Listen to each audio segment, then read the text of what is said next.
Did you know that your body only works well when it's used? What's that? Well, I think that's Lotion in Motion. Isn't that the name of today's show? No, it's motion is lotion. Oh, gotcha.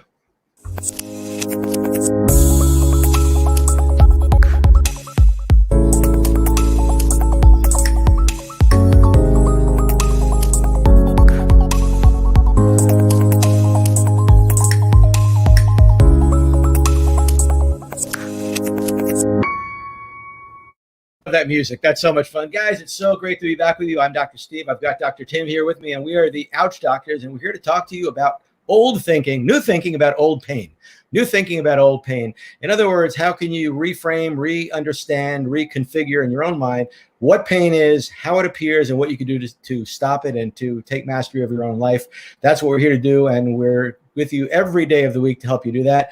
Just a couple things before we get into our content. First, be aware that we are not your doctors. We're here to share information and insight and a perspective that you could then take back to your healthcare professionals in order to have more intelligent conversations and maybe get some ideas about things you might be doing that you aren't doing, or maybe to stop doing things that you're doing that aren't really serving you, just to make you an informed consumer. Also, we want you to be aware that if you're watching us on YouTube, that you get a chance to take that little red button on the right-hand corner and give it a little push. That's going to get you into our YouTube channel, make you part of our community, and give you an opportunity to know when these shows are coming up, and also where to go to find them all. So become part of our YouTube community. We would be very thrilled to have you be part of that. Yeah, and thanks, Steve. And I just want to make sure that you stay to the very end, because as always, I have, one of us, and today it's going to be me, has the OBT, the one big thing that you can do immediately and easily and institute into your life that will help decrease pain by using mind-body methods. So stay tuned for that. And also just make sure we mention this each time, but we're so proud of our gift, the Freedom from Pain Kit. And you can go to theouchdoctors.com and put in your email, and you can download that document on a PDF. And we definitely recommend that you print that out, stick it on your refrigerator, stick it somewhere. But it consists of the 3 parts again, and we've mentioned that before. But we're so proud of it. People are using that. We're so thrilled. Give us a little bit of feedback on that. Write to us and let us know how it's working for you. Because there's the 14-day get out of pain, have your pain challenge, and we're so excited about that. And by the way, Dr. Tim, I don't know if you're aware of this, but with the help of one of our friends and fans, we now have a Facebook page. We haven't started using it yet, but it's a Facebook page where we'll be able to communicate about these various issues and our various offerings and things. And very soon we're going to be inviting you folks to come there and join us on that Facebook page. So we'll have a home and a place to interact with one another, so that if you're part of our challenge, you can share with other people who are doing the challenge how they're doing and sort of support each other in the process. Isn't that cool? That's super cool. Now, and who helped us out with that, Steve? That's Matthew Massengale, who's a friend and just a tremendous guy with lots and lots of brilliance and resources. So we thank Matthew for his help in that. Absolutely. And is that a private Facebook group, or is that going to be a public group, or what? To be determined. Okay. So that sounds good. Yeah. Well, Tim, what are we talking about today? We're talking about motion as lotion, and just a little bit of an anatomy on the joints. Most joints have some cartilage, so there's never a bone on bone in nature, because nature is so brilliant and so fascinating that we have a hard cartilage that's called hyaline cartilage that connects one bone to another. And there's little holes in that cartilage, and there's fluid in there. And that's called synovial fluid. And it's the combination of this really, if you've ever seen a chicken bone and you looked at the end of a bone, a chicken bone, you see that hyaline cartilage. It's kind of white cartilage. And when we're alive and when we're moving and grooving, that motion of that joint squirts that lotion or that synovial fluid into and out of those little holes in that white cartilage, and it truly bathes the joint. That's the good news. So when we're actually normally moving, or it doesn't matter if you're an Olympic athlete or you're somebody who just wants to get more active in their life, and you're listening to us and you want to feel better, so you know that you need to move your body, just getting up and moving is part of the do-it-yourself get out of pain program. The body was made to be moved. And in order to feel your best and to be your best and to be as healthy as you can be, you got to move it. And did you know that if you have a car and you just park your car and you leave it in the parking lot, that it breaks down and disintegrates and all the hoses firm up and they don't do their job, and the car is going to just have massive problems by not using it, and that it's better for your automobile to be on the highway driving it all day? It'll last a lot longer. Did you know that an airplane that's on the ground wears out quicker than one that's flying in the air? Did you know that if you had a house and nobody lived in the house, it's going to break down and disintegrate and rot way quicker than if a rambling family lived in there and was just living life in there? Everything in nature breaks down if it's not used, including your body. So here we are at a time in history where we don't even have to get out of our couch to order food. Sit our butts on our couch and we can get a pizza delivered, or we can get our groceries delivered, or we can get our clothes delivered, and we can get all our entertainment, and we can do our work, and we would never even have to move from our easy chair. The only downside is that our body temple will disintegrate a lot faster that way. So we have to, it's great that society and technology has all these awesome tools for us, but we cannot forget that part of that triune of health, of physical, chemical, and emotional, is we got to move our bodies. And so often people tell me or ask me, well, what can what's the best type of fitness? Well, you kind of put it through the gauge of what you love, what's fun for you. For many people, just going for a walk is the most awesome thing, and that really is what works for them. That's great. With a walk, I would encourage you to vary the speed, vary the terrain. So some up and down hills hits the muscles a little bit differently. Speed up, maybe increase your speed for like 3 telephone pole lengths, and then slow down for 1. Play with it. And it really makes the time go quick. And physiologically for your body, it really stimulates it and helps for growth and helps to keep the motion in the joints and the lotion pumping through your joints, and it's good for health. So for other people, it might be weight training and walking. For other people, it might be taking a yoga class. One of the things that I miss in the time of COVID, which we're in right now, is going and attending a restorative yoga class 3 times a week. I miss that. I think that yoga is a beautiful kind of almost one size fits all fitness program. So if you only had time for one thing, then a restorative yoga class would be pretty good. And I know that you can do those online too. I've done those. They don't excite me as well or relax me as much as taking a live class, but hey, it's one of the downsides of COVID. So I highly recommend that. But really put it through your own personal funnel of what lights up your life. Did you used to be a swimmer and you'd always love to get back to swimming? Well, then swim.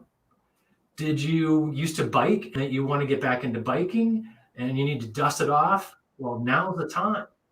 Whatever it is, do it. Just realize that it's all about motion. And if you don't use it, you totally lose it.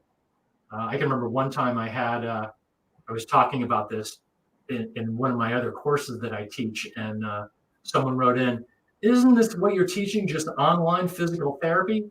And first of all, I'm not a physical therapist. I have to go to a physical therapist if I need it. But no, it's a triangle of what's necessary.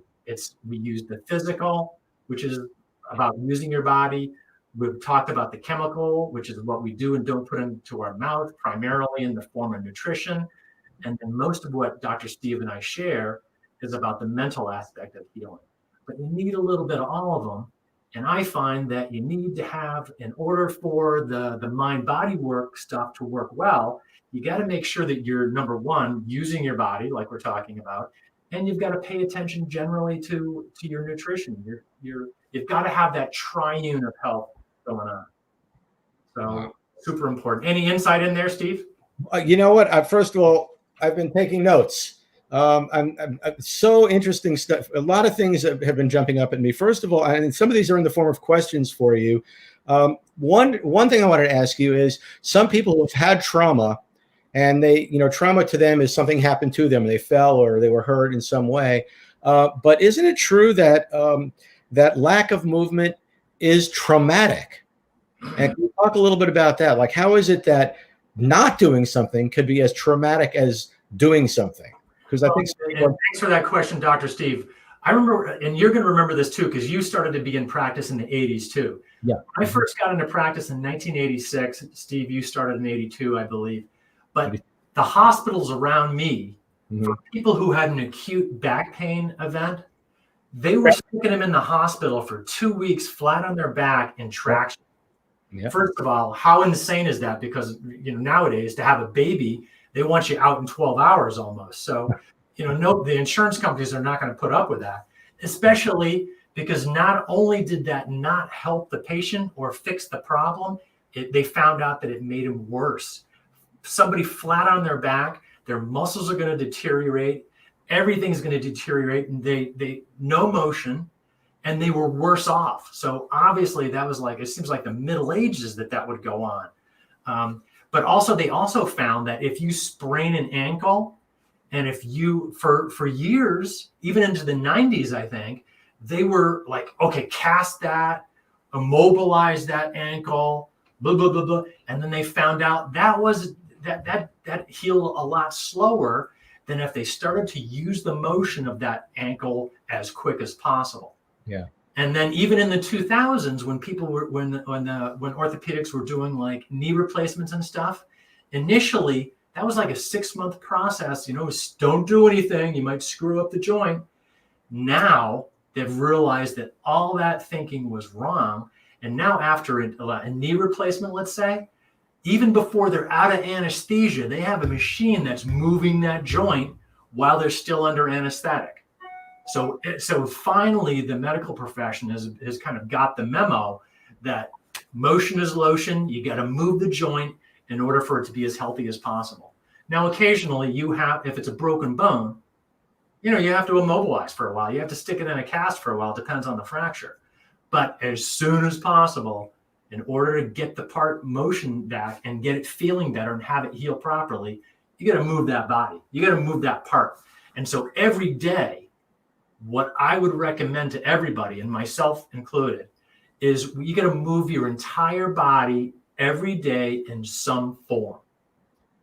So, if you're walking, you got to make sure you swing your arms too. If walking is your only thing that you can do, then you've got to make sure it's a full body type of thing, and your body and your arms aren't kind of locked together.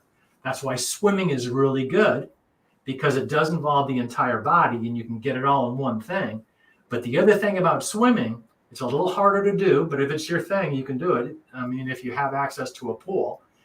But also there's no weight bearing, there's no pounding on the skeleton, which is part of the healing process too. You need to have a little stress, like a little pounding in, like, for example, with walking or something, in order to maintain the most optimum joint and bone structure too. Like what we talk about, and I've read articles about osteoporosis, which many of you are aware of. Osteoporosis is the bone losing its calcium, beginning to get weaker, and that people who exercise and move and jump up and down and put some stress on there's a certain amount of stress that's normal, that's good, and without that stress, the body starts to deteriorate. So osteoporosis is another example of that. I've got more questions. You had mentioned, different ways for people to start getting into motion if they haven't been for a long time. And last week or a couple of weeks ago, you mentioned something about doing something during the TV commercials. Could you say something about that again? I thought that was brilliant. I was referring to the TV 20, because with every hour of TV, there's 20 minutes at least of commercials. Who cares? And again, the commercials are just like mind candy to sell you things anyway. So we just stare at them and blah. So why not start your whole fitness program with that 20 minutes? So let's say you're watching the local news at 6 o'clock and you're watching the national news at 6:30. So you got an hour there. You have 20 minutes in that period of time. So what could you do in those 20 minutes and get in the habit of that would really institute some motion into your joints and some fitness into your life. You know, if it was me, maybe I'd do some push-ups, maybe I'd do some abdominal work, maybe I would do some, and we could do some videos of this down the road. Planks are an awesome thing for your entire body. Yeah. And again, always following the rule of, does this cause me discomfort or does this cause me any pain? Mm-hmm. And that is, you're the only one that can answer that question. And you exercise and you move through discomfort, but you never move through pain. But sometimes what you initially think is pain is only discomfort. So remember, you in order for your body to work properly, you've got to move the whole body every day, even a little bit. So constantly ask, if your body wants to yell at you and tell you to stop, if it's discomfort, if the answer to the question is discomfort, keep going. But if it's truly, you know what, this is causing me pain, then you immediately stop. So that's a really important discussion to have with yourself.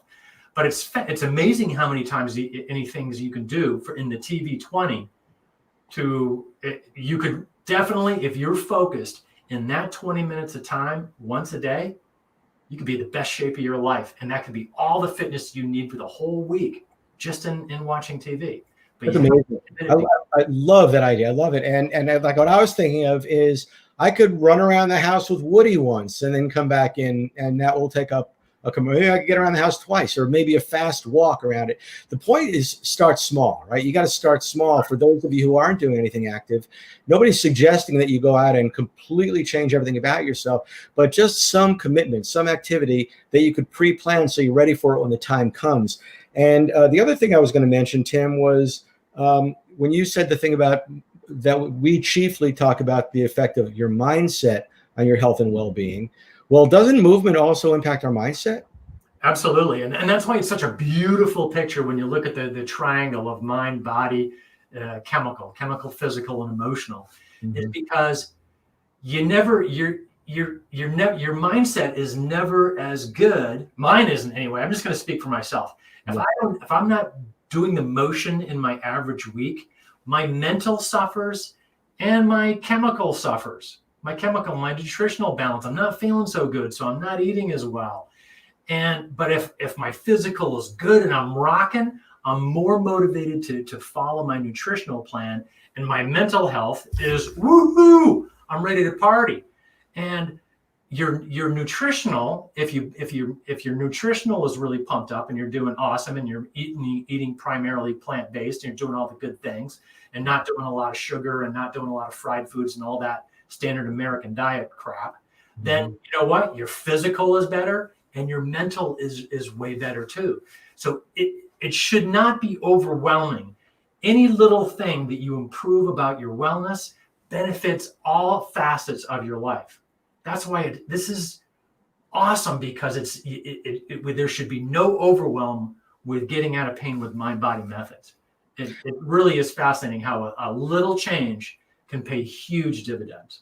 And I like the idea you had a little bit earlier, Tim, about us maybe demonstrating some of these things on future shows, because if we can just show how easy these things are, maybe walk people through a meal plan, walk people through a quick exercise process that they can do, and recognize that it can make a profound difference. I mean, this kind of stuff is so powerful.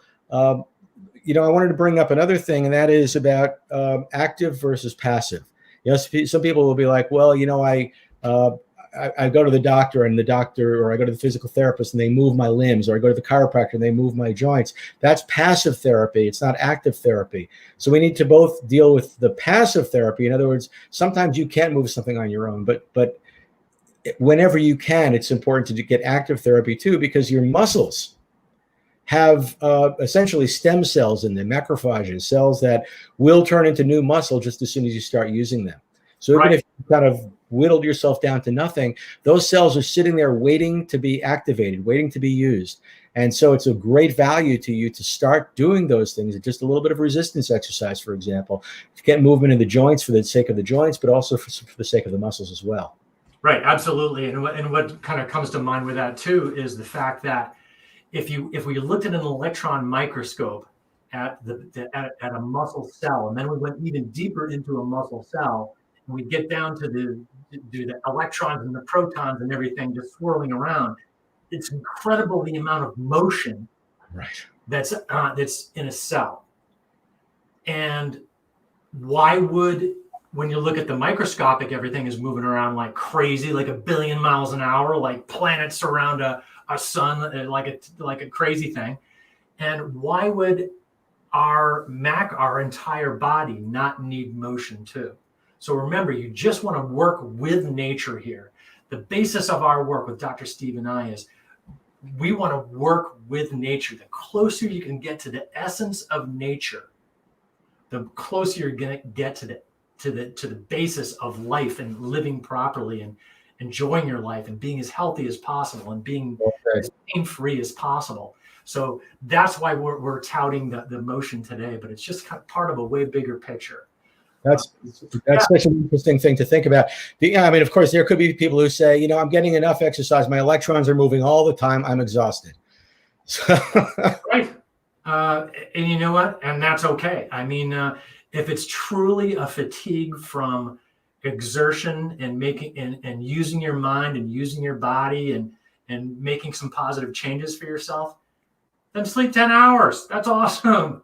But if it's just because you've gotten in the habit of eating a bowl of chips and watching Netflix for 6 hours, and you worked at home and you were in front of a computer screen all day, yep, your body's disintegrating. I hate to be the bearer of bad news.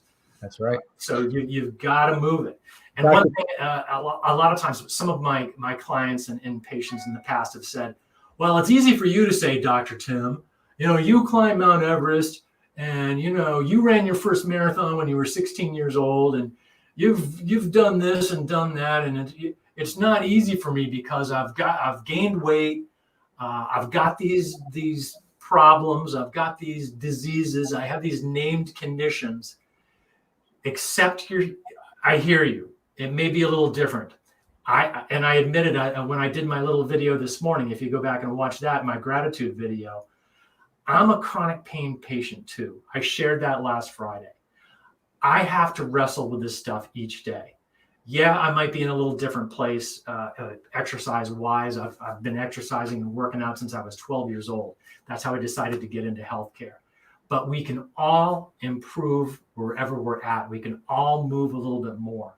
And it comes down to, and we're going to have to do another show on this too, where we see ourselves going. Some people throw their hands up in the air. They don't have an intention or a goal they can't see themselves as a healthier, pain-free, active, alert grandparent, let's say.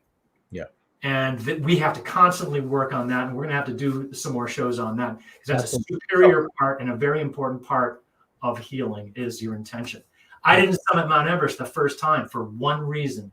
I could not visualize myself on the top of the mountain. That was the one reason I didn't get to the top. The next year, when I had a strong visualization of myself at the top and returning safely to base camp, I got to the top and down.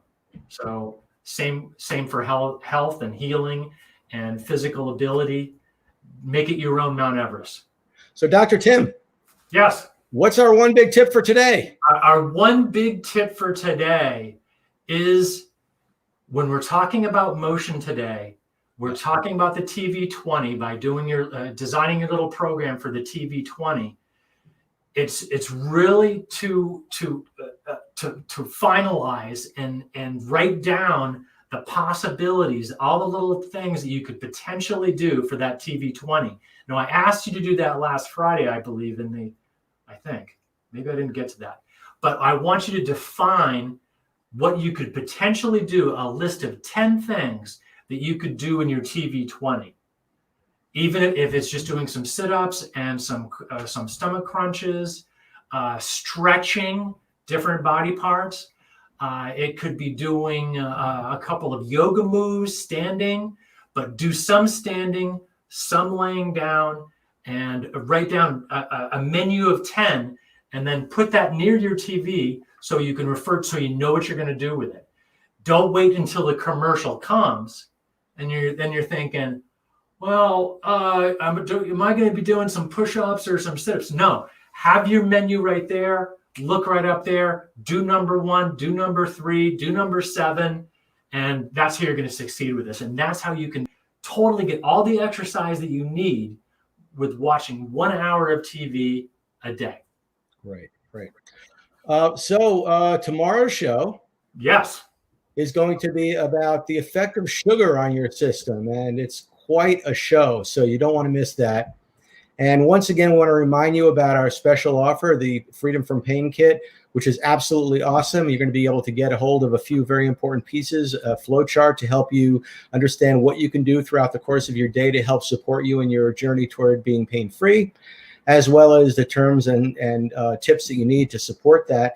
And then we're going to give you a 14-day challenge to take that material and use it over the course of 14 days and see what it can do to help you transform your health in a really profound and powerful way.